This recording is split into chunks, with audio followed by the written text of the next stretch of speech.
I don't know how to describe it other than like a demon type of sound. But it's silhouetted, hulking, every bit of 5.5 feet wide, 13 to 14 foot tall, pitch black. The one thing that ran through my mind when I had this encounter was I don't have a big enough gun.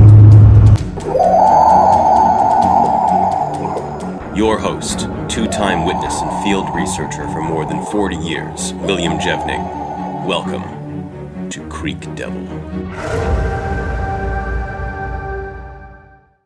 I'm talking with Chris today. Chris, how you doing, buddy? I'm doing okay. How about yourself? I'm good. So what's going on? Well, I'll start out with what happened the other night. I mean, I was listening to Lee on your show. Okay. Last couple of weeks ago. Yeah. And he was talking about the people that get out and squatch, you know. Mm-hmm. So I got off work. It was getting pretty late. I just need to unwind. So I rode up towards the end. I mean, it was about 9:30 here. I mean, real dark and everything. And I pull up there, and there is a net across the road. A black net. I'm gonna say about 12 foot tall, and two cones. And I'm thinking to myself, what in the world are these cones and net doing here? And I seen a flashlight coming toward me. So I thought, well, this shouldn't be too good right here. And it was a college girl, and one of her friends was behind her, and she said, we can move this if you want to go on above us. And I said, well, no. I said, what are you guys into? And she said they were studying bats. Oh. I said, okay, you're studying bats. She said, yes, well, I'll just back up, and I said, I'll just go back down the road. And so I asked her, I said, how many's in your group, and she said there's another girl and two guys. I said, okay, cool, So I rode on down to another holler, the one that I always, go up and everything. And the curiosity got the better of me. I had to sit there and listen for a few minutes. And I hadn't pulled in there, shut the Jeep off, rolled the windows down and listened. And probably in about 30 seconds, I heard wood knocks. Then, they took a ball back to the tree. Mm-hmm. And I thought, studying bats, huh? but then they done some. It sounded like the girls were screaming, and I thought, good Lord, have mercy, And then they did some more wood knocks, and then they did a call blast. And that call blast, I've heard it before, and it's a pretty wicked, call. And they got an answer from that one. It hadn't been. They no more and blasted. I'm gonna say in about 15 seconds they got a call back from that one.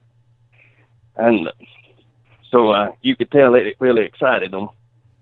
And they did it again. I thought, you keep doing that crap, you're gonna have one on top of you. And sure enough, there was another one that I'm sure it's the same one that had called them back. It was getting closer and closer. And the next thing I know, here they come out of there in their trucks, and the net was across the truck, and it was dragging the cones. So I'm sure they found it. I'm sure they found what they were looking for. But and I had texted you a while back. I had a tree that fell on my house, mm-hmm. and I got to noticing a couple of weeks before this, when every time I mow, like I mow my dad's yard too, and down there were two trees that had been pushed down. And I thought, well, maybe wind or something. Of course, we don't have a lot of wind around here. I mean, it bothered me. Sure. But I just went on about my business. And 2 weeks, I mowed every 2 weeks. 2 weeks later, I mowed again. And waited a couple of days and walked down, and sure enough, 2 more trees were down. And while I was down there looking, my neighbor that lives with us up there, he sure must have seen me down there, and he texted me. He said, stay right where you're at, I'll be there. I said, okay. And I heard his four-wheeler start up, and here he comes. He said, what's up with all these trees like this? I said, what do you mean? What do you mean? He said, I noticed you got trees down here in your dad's lot, he said, I've got trees down up there in my lot. He said, and the neighbor over, our other neighbor, said he's been complaining about trees down. He said, we ain't had no wind. He said, they're uprooted, man. I said, yeah. I mean, he's pretty excited over this, you know. And I said, yeah, I've noticed that. And he said, and there was a guy that lives beside Kevin, which is above him. He said that he saw something out in his field. Said it was big, walking on 2 feet. And he said that he asked him, he said, what did he think it was? Pat asked him, he said, I think it's a Sasquatch. And he said he's not the only one that saw it. And I said, okay. And then I'd run into my cousin that used to hunt me up here on my property. And I was telling him about the trees being pushed and told him what they had told me, so I wanted to be honest with you. Because I'd wondered why he quit hunting me. He ain't been hunting since. It's been, last year he had to be back up there. And I said, what's going on, Because I would see him up there about 4 a.m. Him and his nephew was always up there real early. Mm-hmm. And they kept getting later and later every morning for some reason. And Kenny said that he pulled in there, and Brandon said, Kenny said, you ready to go? Said it was 4 a.m. Brandon said, I'm not going until it gets daylight.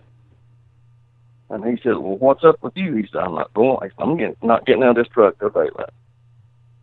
So they hunted that morning, and the next morning, then Kenny was by himself. He said Brandon wouldn't come with him. He said he never would tell me what's going on.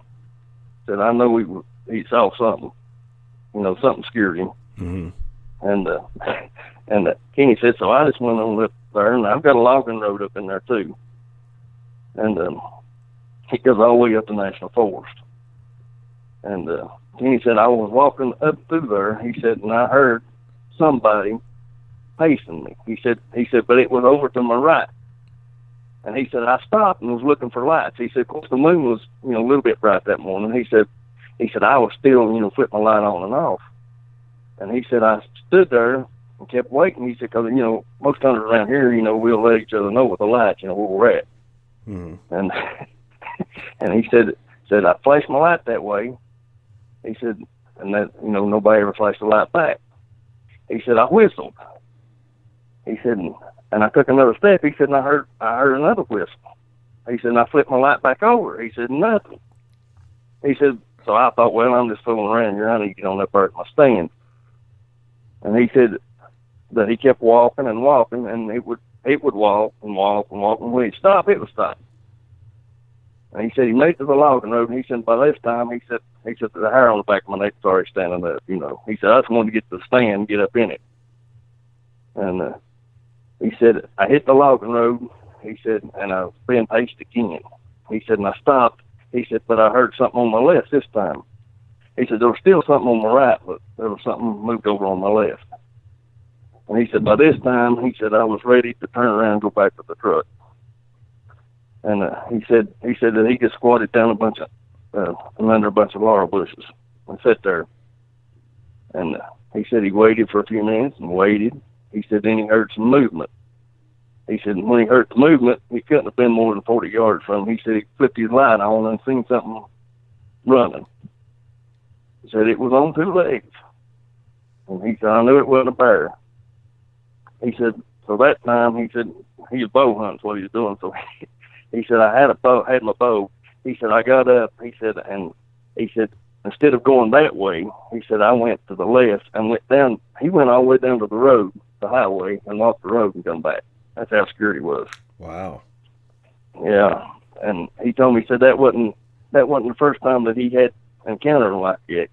There's another lot straight across the road from where I'm at. And he said that he was hunting that lot. And this was after it happened up here. And he said that he was sitting in there one morning, and he said it just turned daylight, and he seen something coming through the field.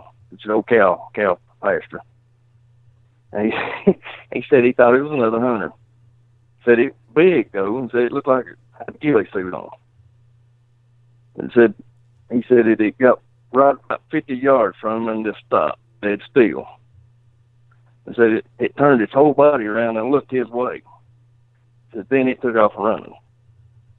So he said I come back out of the woods then. He said I don't think I want to go hunting anymore. That would change your mind, wouldn't it? Yes, it sure would. And so I had a call. I guess a friend of mine must have told him. These people around here, we've been getting into it a little bit more. I've got them into it now.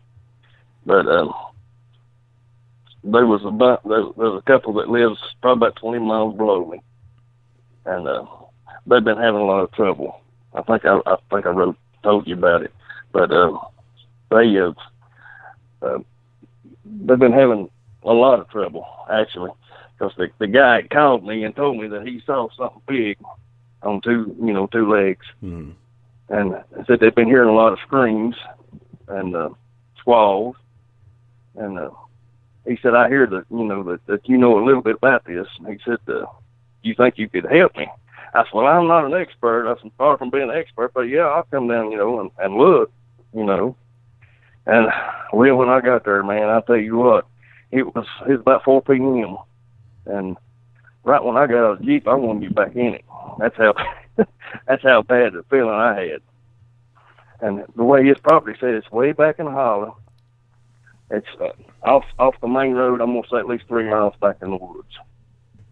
And when I got there and was talking with him, he said, "You act nervous." I said, "I am. To be honest with you," I said that. Very seldom get this feeling. I said, but when I do, I said, it's something pretty bad. And he said, well, if you ever see it, I said, oh, I'm sure. But his wife was with him, and she was nervous too. And the barn that he has 3 horses in it, and the barn was probably about 60 yards from his house. And the grass is kind of high, probably about a foot, to walk through the barn, and then it's covered by grass, and then his yard, and then from the barn to the wood line, he couldn't be no more than 20 foot. And so we walked through his barn, and like I say, it's grassy. You could see where the grass had been pushed down, but the ground's hard. You couldn't really see any tracks. And we walked right up to the front of the barn, and I looked over. When I looked over, I knew what was going on.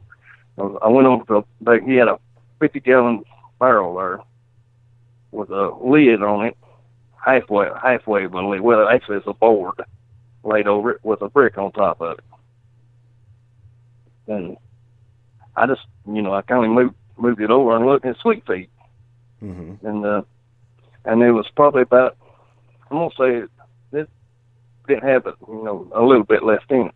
And I seen the bags there, and where he had dumped the bags in. And he said, yeah. He said, I was going to mention that to you. He said, I filled that thing up. He said, day before yesterday. He said, that's what's left right now. He said, I want to feed them, a little bit at a time. And I said, he said, I'm sure that there ain't no mice or rat going to eat that much sweet feed, And he said, what happens is when I come down here, the board's moved, and the brick that I've got on it's moved. He said, I always have to come back down here and carry it back up. And I said, okay. I said, what about your horses? He said, I have to come down here before dark and let them out, let them into the field. He said, if I don't, they go crazy. I said, all right. I said, do you have any lights around here? And because, it's getting pretty dark back in the holler back in there, Mm-hmm. And he flipped it on. It's like a 40-watt bulb, something real dim. I told him, I said, oh, Lord, I said, I ain't going to work too well. And I told him, I said, do you mind if I come back earlier tomorrow? I said, we'll get out, and scout around your property. He said, yeah, that'd be fine. So I got off work about 2 o'clock the next day and headed on down there. I called him, make sure, he's going to be there. And when I got there, he met me, and I said, let's walk past the barn here up in the woods, see what we can see. And so there was a trail, a good trail, big wide trail. And he had a tree or two that been, something had been working on them too. They was, he had a walnut tree that was about a foot around that, it had worked loose, and got up halfway up the ridge, and you could see in the leaves where something had been walking. I mean, couldn't see no tracks again, but whatever it was had pushed the ground down pretty good. And I caught the whiff of a foul smell, And I asked him, I said, any slaughterhouses or anything around here? He said, this across this ridge over here, there's a hog farm. I said, okay.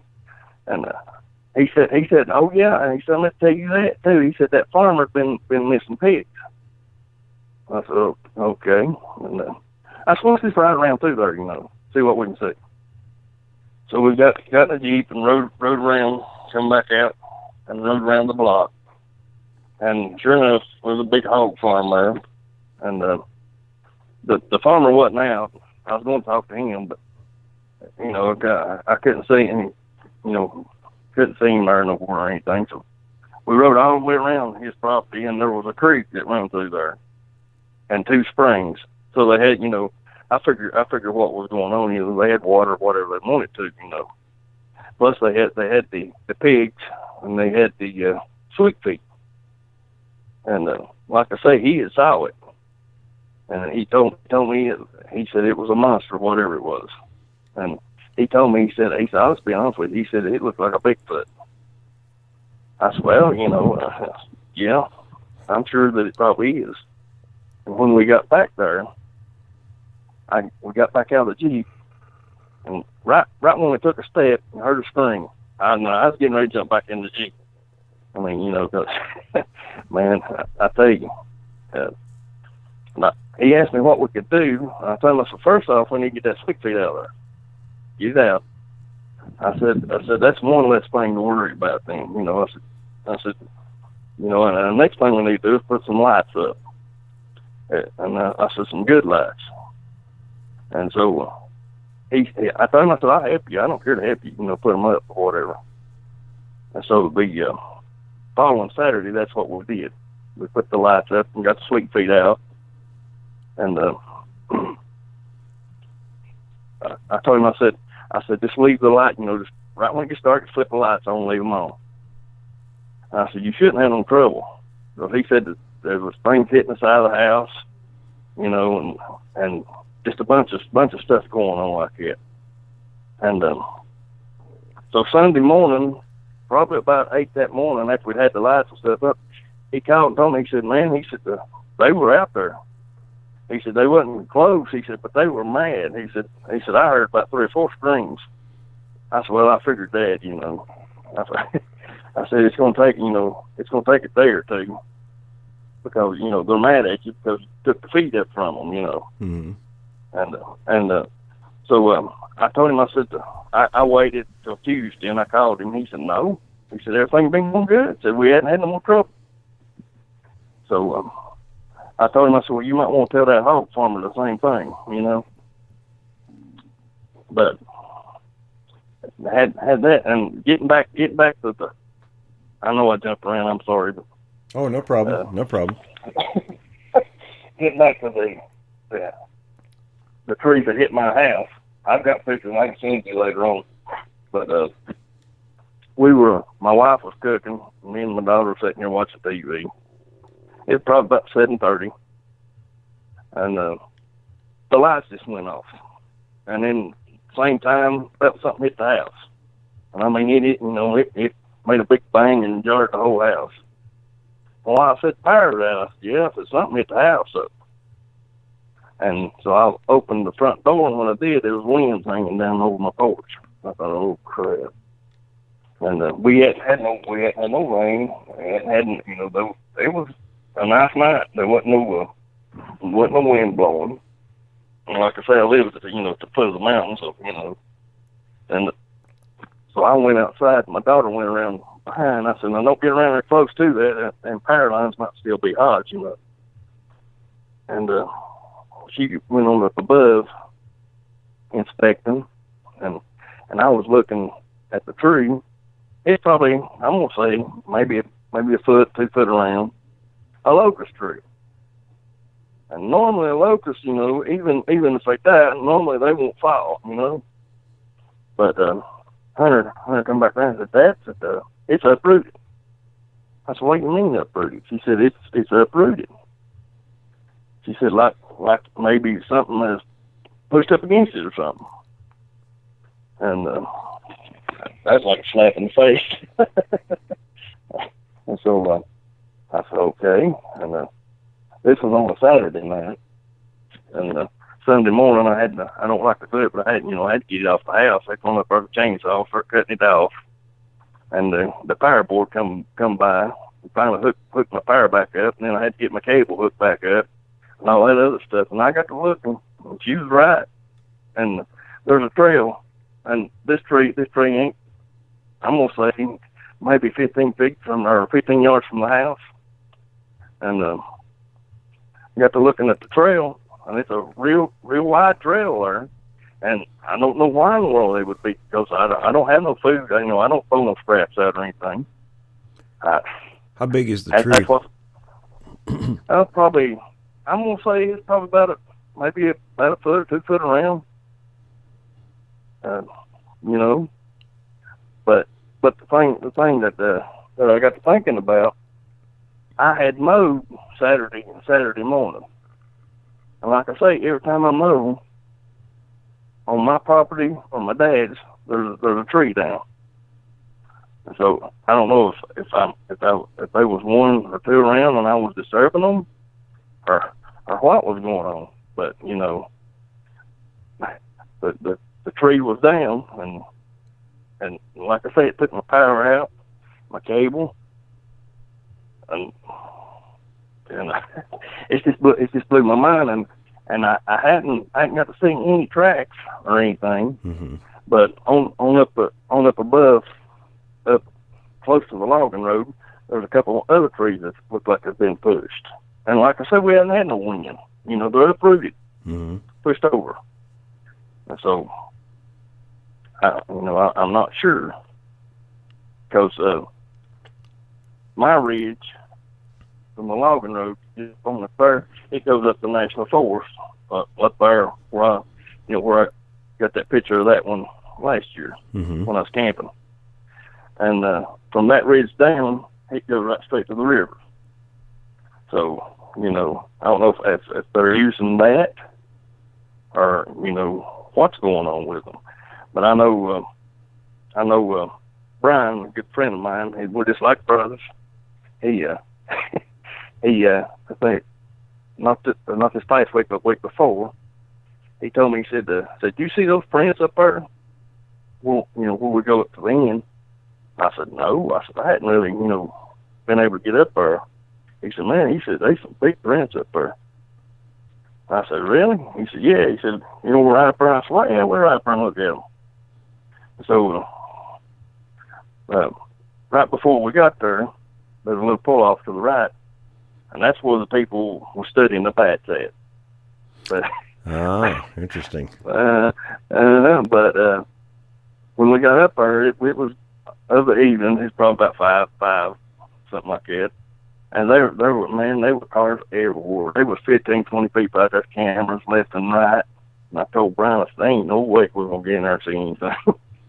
Do you know who those people were? He said, not just squatchers.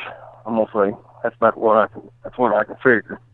Because all the plates were from different counties around here. Mm-hmm. I didn't see any government tags or anything. But this is what's funny. As we was leaving out, got halfway down the road, here come the game warden. And this is the same game warden that I talked to, up there, and we heard that scream, and he asked me what I thought it was. And he had a big grin on his face. And I said, so what are you doing today, officer? He looked at me and grinned. He said, gotta go up here and cover something up. I said, yeah, that's what I figured you was going to say. Mm-hmm. I told him, I said, I would like to see them before you do, but, like I say, there was so many people around, good land of living. I mean, you couldn't have got in there if you wanted to. So did those people, do you know if they found the footprints or? And no, I don't. Because, like I say, you know, Brian had told me, he said, there's some prints up there. And this was right after those people that were studying the bats, you know. Mm-hmm. So I'm sure that night where they done that call blast, I'm sure that's what left the prints, you know. But the college students, the only thing that that's what they said they were that night. That's what that girl told me, and I told her, I said, you know, you need to be careful. I said, especially up here of a night like this. She said, why, a bear? I said, well, that and other things, you know. And and she kept asking me what the other things were. I said, well, you know, just other things. I said, people, or, you know, what I was trying to do was, you know, get her guard up. Right. But I tell you, man, I've noticed more and more of that. That's what I started laughing when I heard Lee talk about, you know, the squatchers. Mm-hmm. I was thinking, yep, I run into that a lot around in here, and you know, it's just now starting to pick up more and more, because I guess people watch Finding Bigfoot or whatever. Mm-hmm. But that the guy that I hipped out down there, he told me, he said we contacted the BFRO. I said, okay. I said, how'd that work for you? And he said, well, that didn't really work out too well. He said they wanted to more or less tell me that to leave the feet down and start leaving them cookies and start gifting. I said, you don't want to do stuff like that, man. I said, trust me, you don't want to start doing crap like that. I said, it's going to get even worse if you do stuff like that, you know. But they just, I don't know. People are crazy, that's all I can say. Well, yeah. but I was up the end. Let's see, well, I was up there today.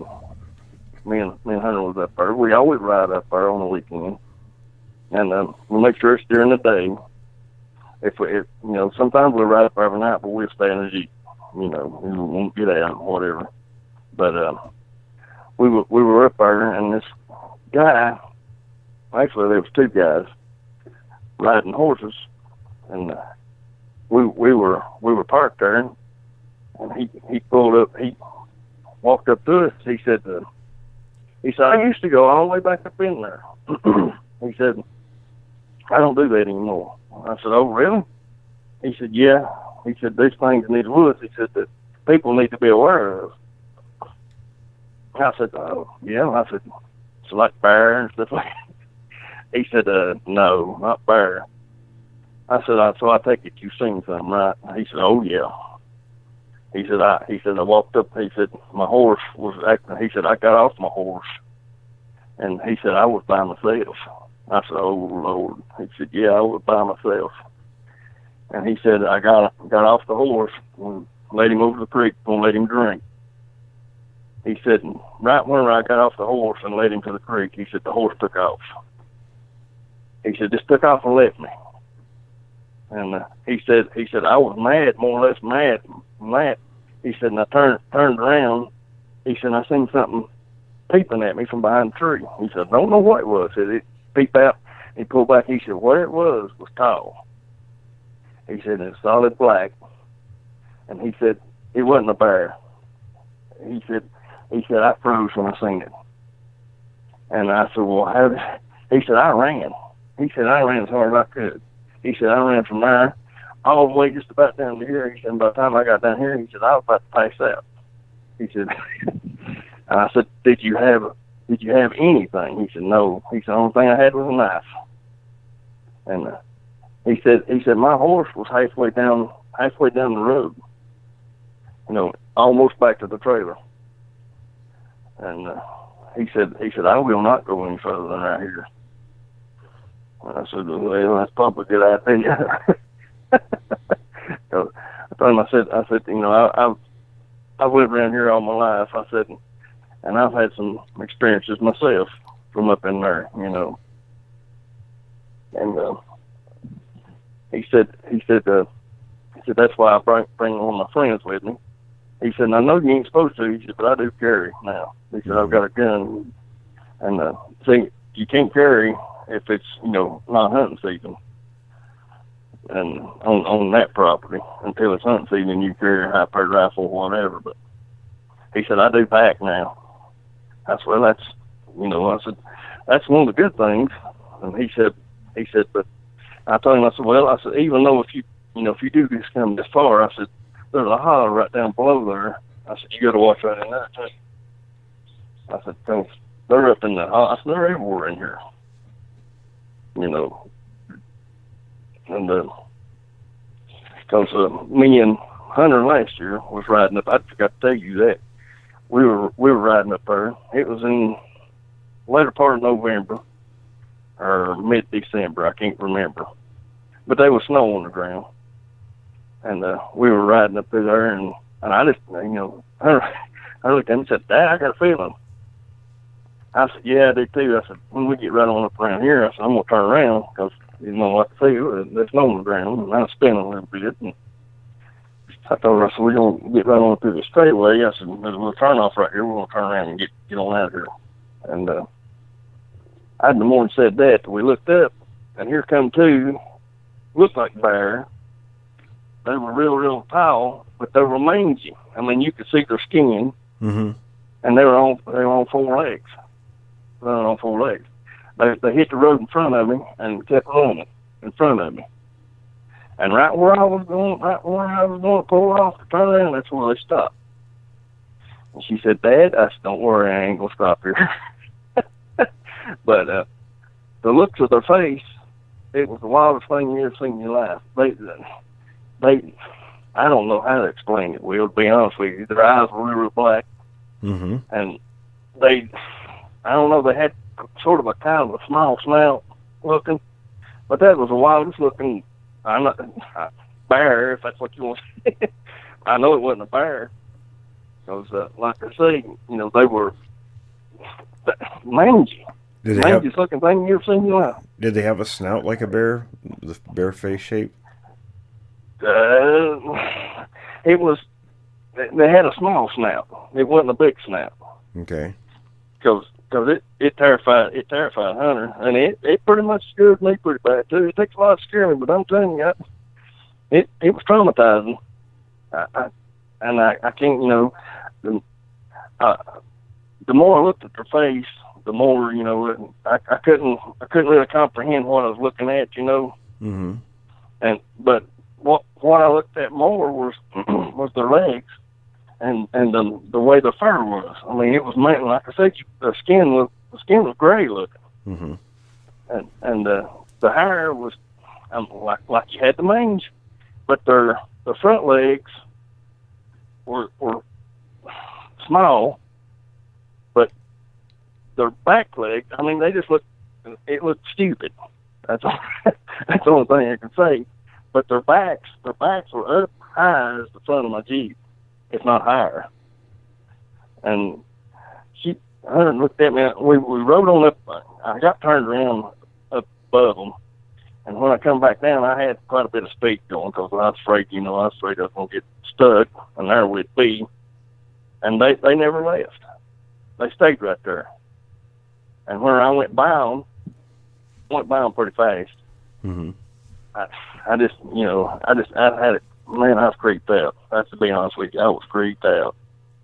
And I got on down the road. We both were quiet. We didn't really say anything to each other till we hit the pavement down on the end.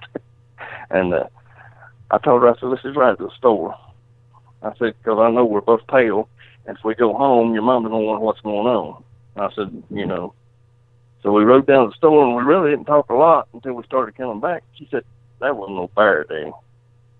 I said, no, I don't know what it was. I had to be honest with you, I don't know what it was. That was the wildest looking thing, like I said, I've ever seen. It wasn't on two legs, it was on four legs. And I'm sure that, they could probably stood up, but And you said there were two of them, right? Yep, two of them. Okay. Round about the same. I'm gonna say they're about the same size. How big do you think they were? They were big. I mean, as far as I could see on four legs, they looked like they go 500 pounds. Mm-hmm.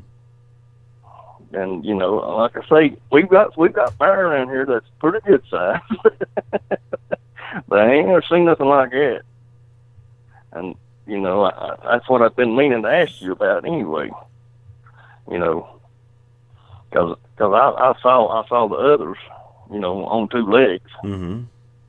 But that right there, and that come out of the hollow that I'm in a lot, and I ain't been in that hollow in a while. That was last winter. Mm-hmm.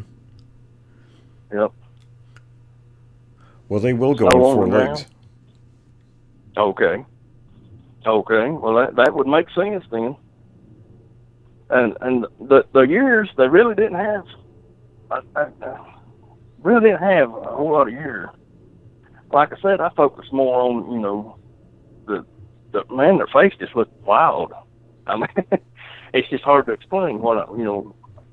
I mean, it's in my mind, but I just can't hardly, you know, I don't know, man. It's just wild.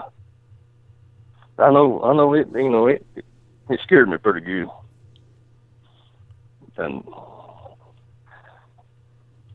Hunter talks to me about it all the time. She say, what do you think it was? I don't know. I guess it was a Bigfoot, you know. She said, yeah, but ain't they on two legs? I said, yeah. One, you know, from what I know was around here, but that would make sense if they, you know, if they get out on all fours and take off. Yeah, they were moving. In your part of the country, they will go on all fours. Okay. Well, they covered ground in no time. I mean, no time. Because when I got around the curve, when they come out right in front of me, and that was something else that was strange to me too. You know, the wildlife most of the time they run the opposite way. They run towards us and got in front of us, and just kept running. How close do you think they were at the closest? The closest to us, I'm gonna say I could reach out and touch them. Okay, so you got a really good look. Yeah. And when they got in front of the Jeep, they kept running, and I had to go around the curve. And by the time I got around the curve, they was already at the pull off. And the pull off was probably, I'm gonna say at least 70 yards from where, you know, where I was gonna pull off her. Mm-hmm. That's how quick they got there.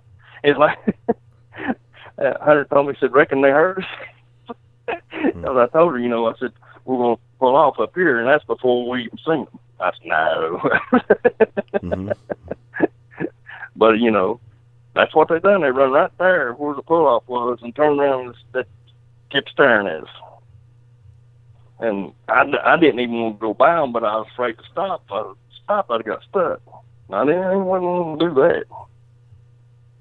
You know, I've got four-wheel drive, but it's quite a bit. Well, you know, it's slick, and I never even thought to look for cracks or anything. I mean, I just want to get out of there. That's all I want to do.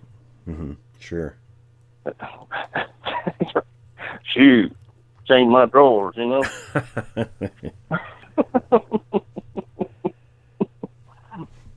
That's some interesting stuff going on there. Yes, they are. Real interesting, you know. But you know, all my neighbors, there's a guy that lives, I'm gonna say, he don't live less than a half a mile from me. I've always called him the mountain man. He pretty much lives off grid. He all the herbs and stuff, he can tell you everything you know about it. And he's got a lot of Indian in him. I mean, a lot of Indian. And his son and me, we used to hang out. We still do from time to time, but he's very knowledgeable of everything. I talked to him, I guess it's couple months back, and he told me that he was out on the porch early one morning. He said about 4 in the morning. He gets up about 4 every morning, 3 or 4. Goes to bed with the chickens, you know. And he said he was sitting there, and he got some apple trees, because he lives across the creek way back in the woods. And he got some apple trees probably about 50 yards from his house.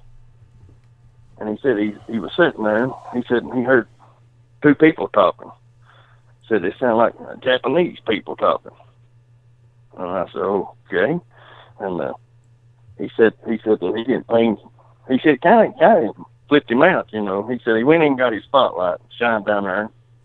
And he said that he didn't really see anything. He said he saw some eye shine on down below it. But he said he figured it was a bear or something. And he said he just went on back in the house. He said because he had, you know, it kind of rattled him a little bit, and it's hard to rattle him too. And he said a couple nights later, he said he was in bed. He said he just woke up at 1 in the morning. He, like I say, you know, he gets up early. He said, but that was too early to get up. And he said he heard that same talk right there next to his window. And he said he just froze. He said he didn't know what to do. He said I was paralyzed. He said I waited probably about 5 minutes. He said I reached over and got my gun. He said and chambered a shell. He said when I chambered the shell, he said they got quiet. And he said I started towards the door. He said when I started towards the door, I said whoever it was, whatever it was, took off running. And he said I sleep with my screen open, you know. And I said, well, you know, I'm like you, you know, I don't know what to tell you. And, you know, but like I said, the creek up here, it used to be a campground, which it's still a campground. It's national forest. But they've got it closed down due to aggressive bear activity. All right. I'm up there every weekend, and I've yet to see a bear. You know, that's interesting. Aggressive bear activity. Yeah, due to aggressive bear activity, and even you know during the day, if it's of the day, me and Hunter will get out and walk around. We we like to hike and stuff like that, and we don't go way back in the woods. I won't take her way back in the woods, but you know we stay close to the creek and stuff like that. And I've yet to see any bear scat. I'm serious. Not even any old. You know, and that don't make any sense to me. There's no deer in there. And I very seldom see a squirrel. Now down at the lower part, down here, as you first go in, yeah, you can see deer, but still no bear. You know. It's like, yeah, that's something else I was going to tell you too. As we was going up one Friday night, there were 2 deer running down the road towards us, and they run right up to the Jeep and turned around, and I just stopped, and they hung around the Jeep, and I mean you reach out and patted them, and Hunter told me, he said, that's crazy. He said, what are they doing? I said, I don't know. I said, unless something scared them down here, you know, and so I said, I guess we need to ride on, you know, get on up through here, or turn around or something. And she said, Dad, let's just, because there was a little pull off her, she said, can't you turn around right there? I said, yeah, I can turn around. She said, let's go. No. So I thought, well, okay, you know, and back to it. And when I backed up and started out, the deer were running right next to us. It don't make any sense. You know, why would weird. you know, yeah, you know, and we got on down close to them, and then they took off, you know, over and towards and run up the ridge. But I told her, I said, well, I'll take you home. I'll ride back. No, she said, if you want to ride up there, I said, let's just, you know, turn around and ride. And so I turned around and started up through there, and I had a bad feeling. I told her, I said, no, we'll just go to the house, you know. If something got them spooked that bad, I don't really want to see it, you know. And but stuff like that, you know, that's been going on here. And you know, like I say, I've been noticing. I did notice two black Suburbans up there. There's a waterfall up. Well, actually, we got a couple, but there's one up there in particular people go to. And you don't take like from the road. You don't take like maybe 20 minutes to walk to, and it's a pretty good sized fall. And usually it's packed plumb full of people, but rode up there and seen two black Suburbans. They had given them tags on, and I just kept riding and rode on above them, and got out up there where I always do, and was looking for cracks and stuff like that. And so I thought, well, I'll just get back in the Jeep and head on out here. When I did, pulled up there, there's a guy come out there and stopped me. And he said, are you hiking? I said, no, I'm just riding. And he said, have you seen anything here lately running around? I said, what do you mean running around? He said, there's a guy that swerved up down, but he saw something up here. I said, well, I'm not understanding. I said, you had to tell me what he's seen, you know. I said, can't read your mind. And he said, apparently you hadn't seen it. He said, have a good day. So, it's just crazy stuff, you know. A lot going on around there. I personally don't know what he was talking about. Brian was telling me that there had been a lot of people up in there, like riding horses and stuff, that have said that they heard like screams and people, real loud screams, shrieks. Said they'd had rocks thrown at them and stuff like that. So he lives the upper part, and I live like I'm about half a mile from where he lives, and he's right there at right where you go into the national forest. And he said their government cars goes up there all the time, and so I don't really. Be honest with you, I don't know. Is this the same area that's closed off for supposedly bad bears? Yeah, aggressive bear activity. Okay. Yeah. Okay. Because we used to camp up there all the time, and I have heard. I talked to a couple that's up there, and they were getting out there, and the guy told me. He said that we had a encounter with something. He said because we were in our tent, and this was with those two that run out there, that hollow that I stay in all the time. They camped right there. There's a little camp place right there at that place, and then you can walk up the trail. And he said that they were camping there, and said it was probably about midnight, and he said that they had their cooler sitting outside there, and said that something woke them up. Said it was growling and making a whooping sound. Said turned the coolers up. Said tore the camp all to pieces. They hit the tent and everything, and they had a bunch of donuts. The donuts were gone.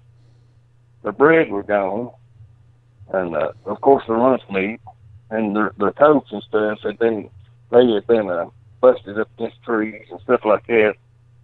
And he said that he called the game warden. This was a different game warden at the time. This was several years back. And he said the game warden told him that they saw a bear. And he said we didn't see anything. He said, but we got outside our tent. He said we waited and let everything calm down. He said and there were prints all around our tent, footprints. He said of like a regular footprint. somebody without shoes. He said, but they were big. He said, I know it was a Bigfoot. And he said, but the game warden told us that it was a bear that we saw. And it was the bear tracks that we saw. And he said he told them that he didn't see it. He saw the tracks. And he said, well, that's what's going in my report. And I thought, and I said, yeah, you'll see that ain't the first time. It was right, you could throw a rock to the next campsite. There was a couple there that had donuts.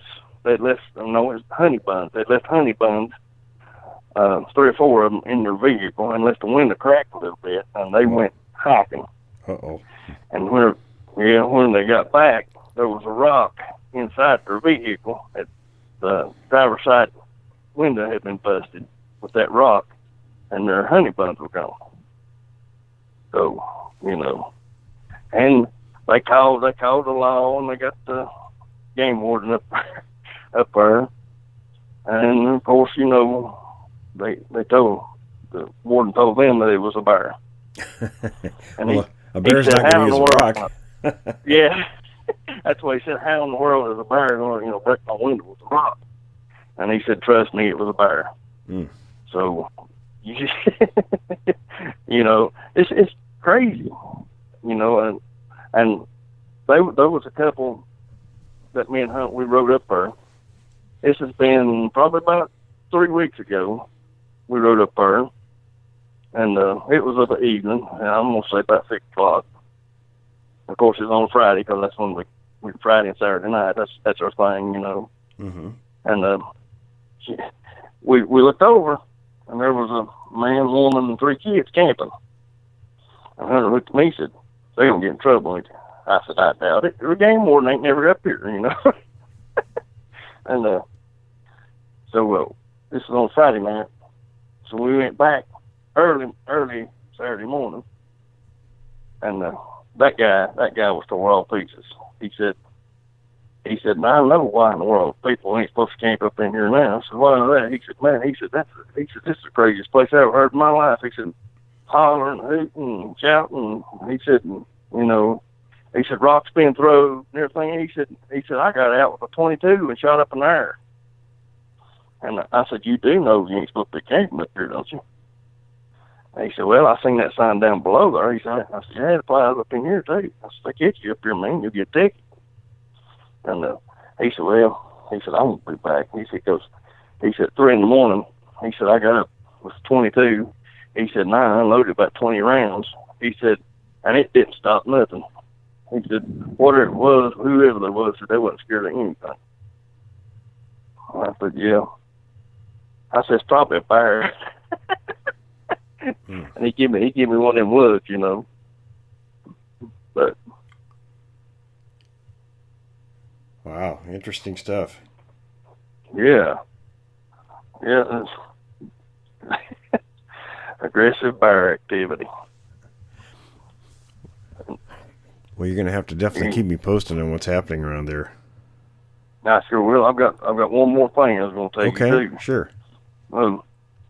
Kenny, my cousin, the ridge line that runs around from where I'm at, it runs down and close to the river. And Kenny said that he was down there fishing. And he said I was sitting there. He said, trying to catch me a catfish. He said, I had a fire built. He said, there was a rock. He said, now I'm not talking about a little rock. He said, a rock probably the size of a bowling ball landed in front of me, probably about 10 foot. He said, and it splashed so hard that it splashed water all over me. And he said, there's no rock cliffs there, And he said, there's no big rocks around because it's on the river, just sand. And he said, I sat there for a minute. He said, hey, hollering, hey, I'm down here fishing. You need to quit that. He said he waited there for a few more minutes. He said, another rock come. He said, so by this time, he said, I just went ahead and stomped my fire out and got my stuff and left. And he said, So I figured, squirrel season's in right now. And he said, I figured I'd just, go up the ridge there and hunt squirrel, see what would happen. And he said, then I got to thinking, no, I ain't going to do that. And he talked to this man that's got 2 boys that lives, I'm going to say, he lived probably about 2 miles from right there. And he said that his 2 boys were up there on the ridge probably 3 or 4 days before that. And said they were just out having fun, just hiking and whatever. Said there was a deer, a doe, come running, and about his first boy had a walking stick, and he had to move his walking stick to keep her from hitting it. And said his second son was probably about 10 yards behind him. Said he just stopped dead still and turned his head, because that's how she was going to run into him, and at the last minute she dodged to the left. He said that deer was so scared of something that he about run into those 2 boys. And that's pretty close to where he was fishing. Oh, yeah. So, yeah. So, so, but yeah, I've got, I'm keeping tabs on everything. Yeah, you're doing a good job, too. Lots of information. But, yeah, Lord, I do, like I say, me and Hunter, we go up there, of the weekend. We always check for tracks. Mm-hmm. And I've got a trail cam. I'm getting ready to put it out in the place that that I'm pretty sure that maybe I might be able to get a picture. Mm-hmm. But I got that, and I know I've heard a lot of people say that they know what trail cam is. If that's the case, I wouldn't got that picture that I got, but and like the other night, I got me a good recorder now. I bought me a recorder. Oh, good. Yeah. I finally broke down and bought me one, but up there, like I say, on Friday and Saturday nights, we ride up there, and we'll crack the window. Won't get out, Mm-hmm. I ain't doing stuff like that, but a lot of times, all we have to do is pull up there, and we ain't even there 5 minutes. Have the window straight, and you can hear, you can hear stuff. Yeah. And I know it's whoops, and I've heard screams, but I know what a fox is. A fox Right. can make some real crazy sounds, but it ain't a fox. Right. But Well, Chris, we're just about out of time. Yeah. But yeah, I'll keep an eye out for you. keep an eye out. Record the sounds that you think are, relevant, and let me know what you come up with. I sure will, man. Well, great work, and thanks for sharing all that. I sure appreciate it. No problem. We'll get some more. I'll get you. All right, buddy. We'll keep in touch. Okay, Will. All right. You have a good night, man. You too. Bye-bye. Thanks for listening to this episode of Creek Devil. If you or anyone you know has had an encounter with these creatures, please contact us at williamjevning@yahoo.com. That's William, Jevning, @yahoo.com. All communication is confidential. Join us for another program next week. And until then, keep your eyes open.